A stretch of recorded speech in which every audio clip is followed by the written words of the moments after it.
ফাগুনের উৎসবে মেতে উঠল শান্তিপুরবাসী। শান্তিপুর বোটানিক্যাল গার্ডেনে শান্তিনিকেতনের স্টাইলে পালিত হচ্ছে বসন্ত উৎসব। আজ সকালে প্রভাত ফেরির মধ্য দিয়ে সূচনা হয় এই রঙের উৎসবে।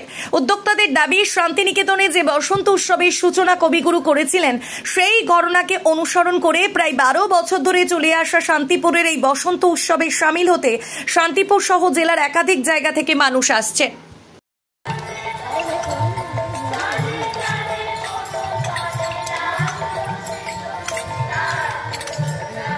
দাদা, কাদের উদ্যোগে কি কর্মসূচি চলছে?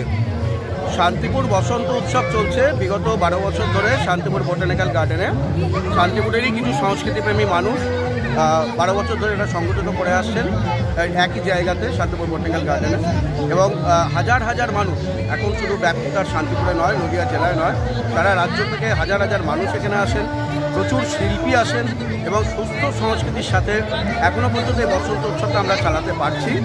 এবং যেটা বলার কথা, যে শান্তিনিকেতনে যখন বসন্ত উৎসব কার্যত বন্ধ হয়ে যায়, তখন কিন্তু শান্তিনিকেতনের যে ধারা, সেটাকে কিন্তু বহন করে চলেছেন বিশ্বকবি রবি ঠাকুর যে সূচনাটা করেছিলেন শান্তিনিকেতনে বসন্ত উৎসব, একটা সুস্থ সংস্কৃতি প্রসারের জন্য। আমরা চেষ্টা করছি শান্তিপুরের মাটিতে কার্যত শান্তিনিকেতনকে তুলে আনার জন্য। এখানে কি আবির ব্যবহার করছেন আপনারা? আমাদের একটা নিষেধাজ্ঞা জারি করা আছে, এই উদ্যানের মধ্যে ভেষজ আবির ছাড়া কোনো রকম আবির ব্যবহার হবে না, প্লাস্টিক ব্যবহার হবে না।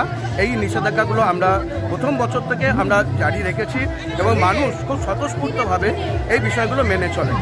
এটা কোথায় হচ্ছে? শান্তিপুর বোটানিক্যাল গার্ডেনে। এটা পশ্চিমবঙ্গ সরকারের বন দপ্তরের অধীন এই গার্ডেনে এটা প্রতি বছরই সংগঠিত হয়। নাম পরিচয়? উদয়ন মুখোপাধ্যায় সংগঠন।